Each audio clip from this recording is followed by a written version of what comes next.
A week of roller coaster tariffs. Will trade wars lead to more reshoring? And companies react by adjusting inventories. Pull up a chair and join us as the editors of DC Velocity discuss these stories, as well as news and supply chain trends on this week's Logistics Matters podcast. Hi, I'm Dave Maloney. I'm the Group Editorial Director at DC Velocity. Welcome. Logistics Matters is sponsored by Zebra Robotics Automation. How can you drive down your cost per unit and make every movement count? Read Zebra Robotics Automation's latest ebook, Unlocking Fulfillment Potential, to learn how their Zebra Symmetry fulfillment ecosystem was engineered to boost your profits. You'll discover a unique threefold strategy that enables workers to pick more items in less time, with up to 30% fewer robots compared to legacy systems. Download it now at zebra.com/fulfillment. Ben Ames is off this week. Sitting in for him again is Susan Lacefield. She and Victoria Kickham will be along shortly to talk about tariffs and other supply chain trends. But to begin today, we've seen a roller coaster week involving tariffs. First they were on, then exceptions were made, then some reprieve. It makes one dizzy, but one of the stated aims of the new administration for establishing all of these tariffs is to force more manufacturing to return to domestic shores. Is that a workable strategy? To find out, I spoke recently with Rosemary Coates. She's the executive director of the Reshoring Institute. Here's our conversation. Welcome back, Rosemary. It's good to have you with us again on Logistics Matters. Thank you. I'm delighted to be here again. Now, of course, you're here to talk about reshoring, and that's not a new idea, but it's one that seems to be gaining a lot of traction. What's the driving force behind the latest reshoring initiatives? Yeah, as you may remember, we started the Reshoring Institute in 2014, so we're 10 plus years into this. We started right after the 2012 election with Barack Obama and Mitt Romney both China bashing like crazy. And after that election, a number of our clients in the consulting world started talking to us about potentially bringing manufacturing back. Prior to that, I've been helping a lot of companies offshore and set up factories around the world. And then all of a sudden, there was a discussion about potentially reversing that and bringing manufacturing back. So it started then. It was kind of I would say, sort of a lukewarm idea. Some companies interested, a lot of companies talked, but there wasn't a lot of movement. And so we gained traction a little bit over a couple of years, and then of course the pandemic hit. And once the pandemic hit, it exposed so much risk in global supply chains that now most companies are rethinking their global manufacturing and logistics strategy. So that they're really analyzing costs, determining where their markets are, and how do they respond to those markets. So we're seeing a lot of activity right now, not only bringing manufacturing back to the U.S. where that's possible, but also a lot of activity in Mexico. So the two of those countries, our country and Mexico, are gaining traction in rebuilding the manufacturing base. Now, of course, we do manufacture a lot of the goods that we use every day here in the United States, but it's not nearly what it was at the peak of decades ago. The new administration admits that part of its tariff program, we'll talk about that in a moment, but they're designed to encourage domestic manufacturing.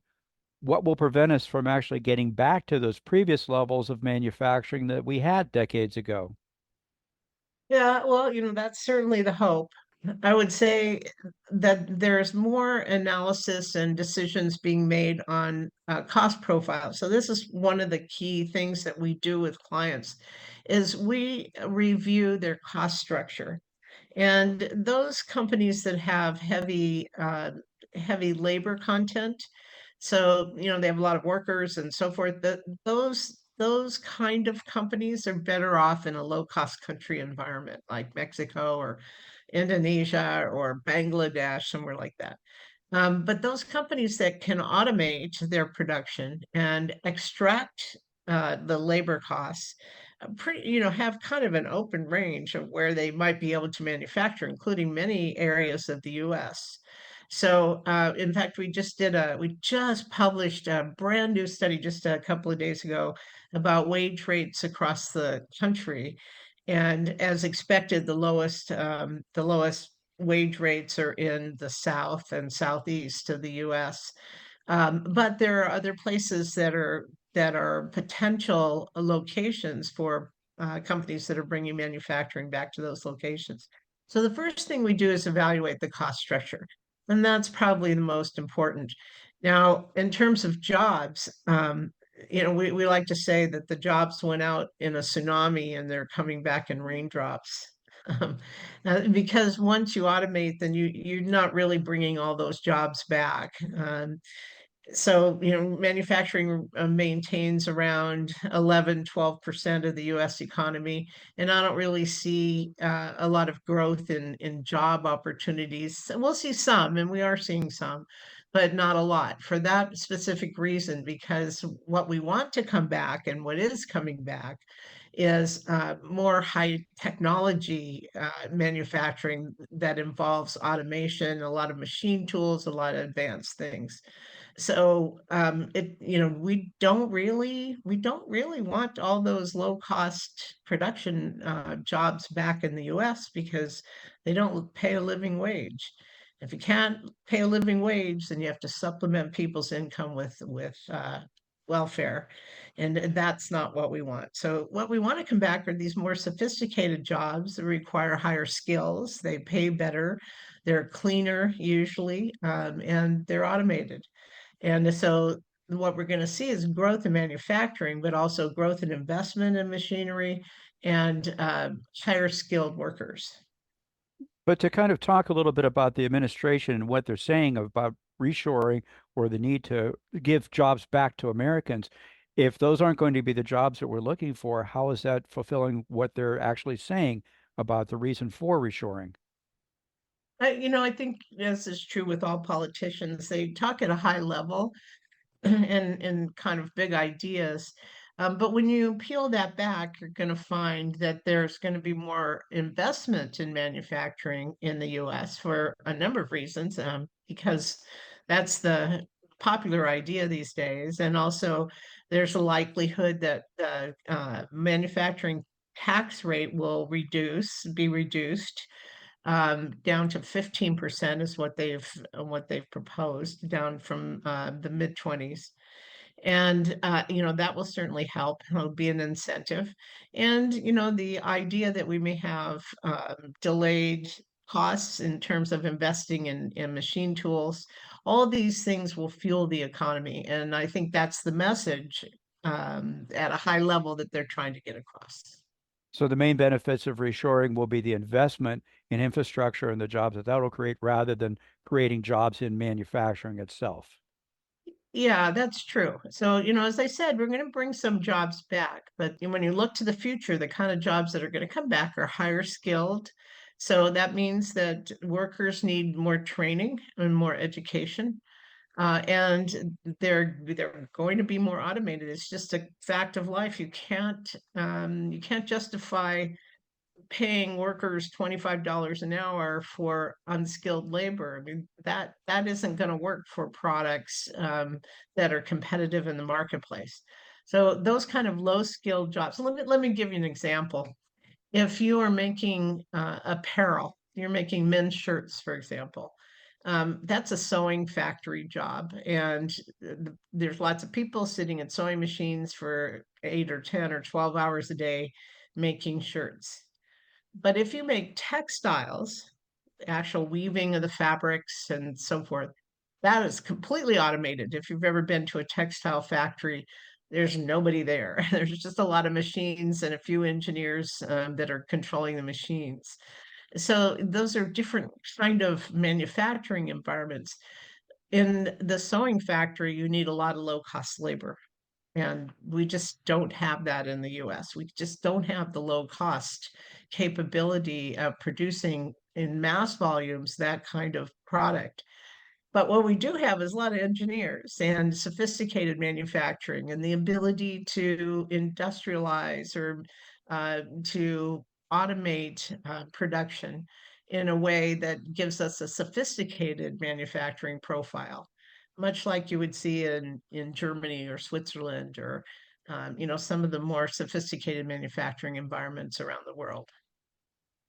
You had mentioned about the labor situation, and of course, our labor rates are still very low right now. We have very low unemployment, so we couldn't fill those jobs even if those jobs that required a lot of labor were to come back, we would have nobody to work in Yes, them. So automation is the that's answer. But that's one of the reasons why people are going to Mexico and looking at that as an alternative manufacturing area because of the yeah. lower rates. Yes, exactly. So a couple years ago, we did a global labor rate study, and actually Mexico has the like central Mexico has some of the lowest labor rates in the world. So surprisingly, it's a very good option for manufacturing goods, and of course, close to the U.S. market and so forth. There's lots of advantages to locating in Mexico. And of course, we've heard from the Trump administration that Mexico is on the tariff list. As we do our recording right now, those tariffs are set at 25% to go into effect very soon. What do we look Yes. at for that then? Is that an alternative market at this point to do nearshoring in Mexico? Yeah, we're in a time right now where there's so much uncertainty. I mean, I know that the 25% tariffs have been proposed, but the new president of Mexico, Claudia Sheinbaum, has suggested that Mexico will retaliate with 25% of their own. So, we're creating a trade war that's not going to benefit either country. Whether or not they go into effect is up for grabs. We should know in a couple of weeks. And it isn't going to help in terms of industrial production. I wish I had a crystal ball, but the tariffs are sort of on again, off again, on again, and being used as a potential bargaining tool to address the issues that we have with Mexico, such as immigration and the control over drugs coming into the U.S. And that's why the Trump administration has threatened to put those tariffs on Mexico. So if we can get Mexico to improve their addressing the drug cartels and so forth and improve the immigration process, then maybe the tariffs won't go into effect. And I know what I've heard and read is that the Sheinbaum administration in Mexico is trying to do just that, to address those issues. Let's get back a moment to the idea of reshoring in the United States. What kind of companies or types of manufacturing is actually being done? You've talked about some of the more sophisticated ones, but what should companies consider in making that economic decision to reshore? Yeah, I think, any sophisticated manufacturing, any kind of products that require machining, products that require a lot of engineering, plastics, and interestingly enough, the plastics industry is very demanding. A lot of the plastic molds are actually made in China at considerably reduced costs, maybe a tenth of the cost of what you would cost in the US to make the same molds. But the final production of the plastic, a lot of it has come back and is being done here. And that's based on the way the plastics industry works. So the customers are very demanding and they may want to have, their deliveries of their parts, their plastic parts that are molded and stamped out in a day or two or a week. So it behooves the industry to be able to produce those products close to their market. So that's a interesting industry because part of it, making the molds and so forth, is very likely to stay overseas, but the final production will come back to the US. So we're seeing a lot of plastics. Of course, we know about pharmaceuticals, semiconductors. Those were funded by the big Chips and Science Act and the Infrastructure Act and the Inflation Reduction Act. And so we're seeing rebuilding of semiconductor markets and a rebuilding of production for pharmaceuticals as well. So those are vulnerable industries in the U.S. and I think they're being addressed in a big way. Other than that, I think a lot of the stuff, the lower end production of small items or small value items, apparel, footwear, all of that is likely to stay overseas. So, with all the chaos that we've seen in the first month of the new administration and the changeover in American trade policy, how should companies look at the idea of reshoring? What should they be looking at and evaluating at this point? Well, what we're coaching companies to do now is to plan alternate scenarios. There's just no way to know what's going to happen. I mean, the administration is somewhat unpredictable, and I think on purpose to keep other countries on their toes.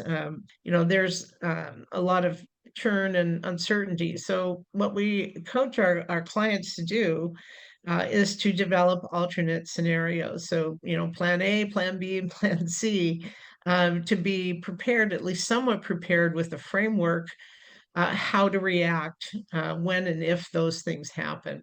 So, things like determining alternate countries to manufacture in. So now we're seeing a lot of companies that have a China plus one other country strategy or a China plus two other country strategy, maybe China plus the US plus Mexico. We're seeing tariff re-engineering, so companies trying to engineer out any foreign parts out of their products. So there's more domestic sourcing going on. We're seeing a lot of a buildup of domestic sourcing. So a lot of companies are much more interested in trying to source their products and their raw materials in the US if they can.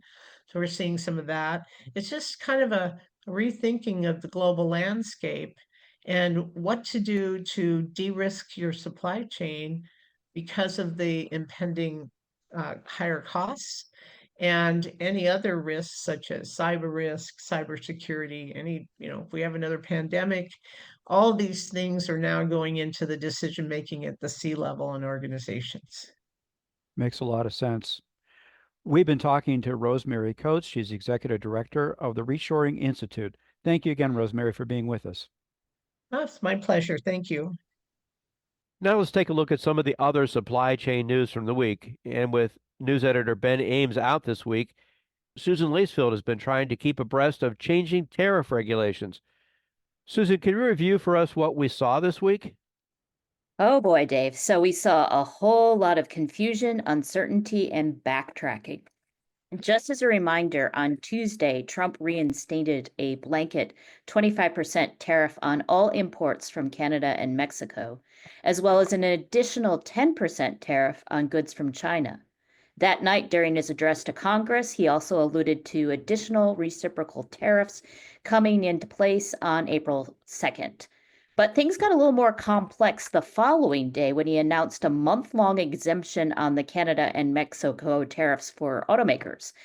That Thursday, he extended the month-long exemption to include any imports from Mexico and Canada that comply with the U.S.-Mexico-Canada Free Trade Agreement.